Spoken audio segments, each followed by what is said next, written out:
I was in two minds today. I wasn't really sure what to do, but I decided to go ahead with it. My quads are still sore. Maybe, let's say, 2 out of 10 soreness is still what I have. Last belt squat session was on Wednesday. Now it's Sunday. So there's a whole bunch of days there for me to recover, yet, it's taken me a long, long time. Thinking about how long it takes a muscle to recover, I know for a fact that it does not take a week. Well, it shouldn't take a week. And the soreness that you experience might not be a good indicator for you to know when you are ready to hit it again. So sometimes you're going to be sore again. You're going to be sore before your next session. But, that doesn't mean that you are, re-damaging, let's say, open wounds, right?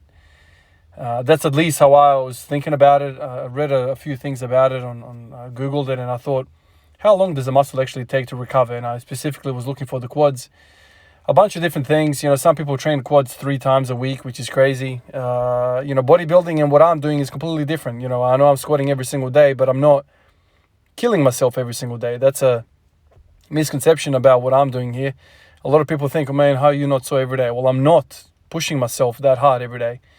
But with these belt squat sessions, I am pushing myself, very much so. And so it's absolutely impossible to do what I did on Wednesday every single day. I'm pretty sure you would end up in a hospital with some sort of rhabdomyolysis or some sort of, injury or organ failure or something like that. Because, destroying your tissue over and over again and going into rhabdo is not the smartest idea.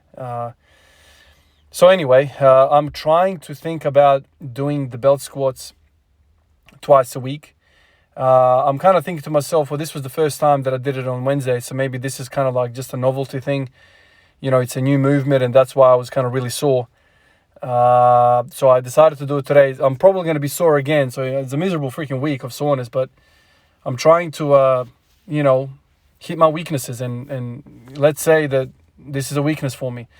A few of you guys have said to me that your belt squat and your regular squat are the same, which to me is absolutely insane because I'm so freaking far away from, my squat numbers. This is a very, very different style of squat for me. So if you're somebody that has a really long torso and short legs and you squat really upright, maybe the belt squat machine is not going to be all that challenging for you. But somebody like me that is the other side, right? So I have a short torso, long legs. I'm kind of more naturally built for the deadlift, even though I have shorter arms. The short torso helps that. I'm kind of more natural in pulling motions, good mornings, all that kind of stuff. That to me comes by nature. For me to go into the belt squat machine and be forced to move in that plane of motion with a really upright, angle, that really, really challenges me. And Maybe this is something I should look down. Maybe after a few weeks of doing the belt squat, even though it's freaking amazing, and I struggle to think about any other freaking movement that's going to benefit me as much as this, but hex squat machine is another one. Maybe a pendulum squat or something along these lines, something that's forcing you to be upright.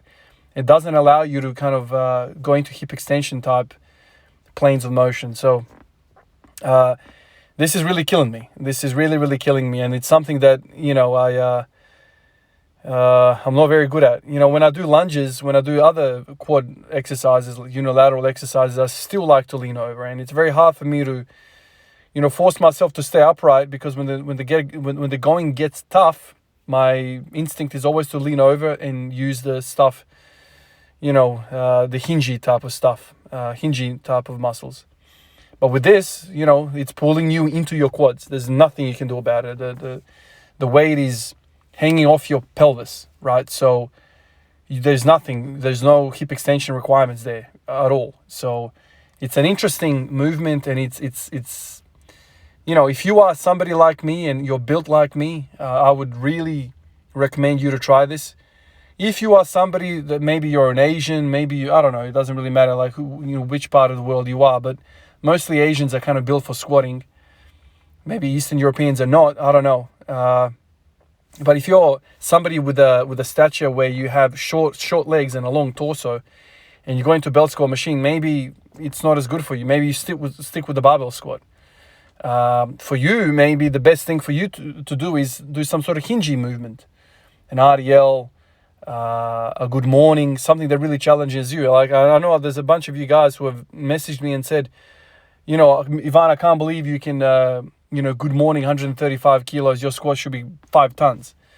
Because you're thinking from your perspective, you have a really long torso. So if you were to load 135 kilos with your long ass torso and short legs, really the forces you're dealing with are much, much worse than what I'm dealing with, even at the same weight, because it's just leverage. It's the levers are different, right? My back is not that long. My legs are long. And so I'm built, let's say, to good morning. You are not. You are built to, let's say, belt squat. So this is the whole game here. You look at yourself and you work out what you need to do. Sometimes it's it doesn't feel good because you are constantly doing things that are kicking your ass. But that's how you get better. There's just no ways about it. I'm gonna try and do belt squats twice a week. I'm gonna really try to kind of force the quads to work. Man, I've said this in the past. I can do a big squat routine and do like 200 freaking reps. It's a huge amount of volume, and I wake up the next day and I do not have soreness through my quads. Think about that. So what is doing the work, man? What the hell is doing the work if I can go through that much damn volume and still not feel like I'm activating the quads at all? That means I'm using other stuff. Whereas with this, soon as I do the belt squat machine, I am feeling it in the quads for the next 3 or 4 days, like debilitating. I'm there, limping around my workplace like it's like I've been shot. People are asking me, what the hell's wrong with you? Have you injured yourself? And I've been squatting for a long, long ass time, and it's only stuff like this that gets me all messed up. It's just interesting. It's interesting. The conjugate mindset. I know I'm not doing the conjugate method like you guys know for the conjugate to be, but I'm taking valuable lessons. I'm taking valuable mindsets out of that, and I'm basically using the conjugate method in my own little way to fit my squat every day, to fit my philosophy, to fit something that I really enjoy doing. So this is what I've kind of done ever since day one of the squat every day. I'm doing stuff that I want to do, and I'm picking bits and pieces wherever I can. And the conjugate method is search and destroy of weaknesses. If you find something you suck at, hit it hard. It will benefit you. There's no two ways about it. And that's exactly what I'm doing. So even before you start training, even before you pick your program, what you really should be doing is thinking to yourself, do I have some body leverage extremism, right? Do I have super freaking long arms? Do I have, super long legs or short torso or something like that? For any of the movements, bench press, squat, deadlift, you have to work out, okay, what am I naturally going to be shit at, regardless of what's going on?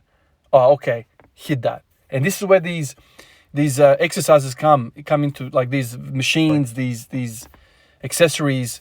You kind of do them to manipulate your body to use the stuff that you don't want to use. And that's what it's all about. Anyway, guys, appreciate you, and we'll catch you in the next one. Peace out.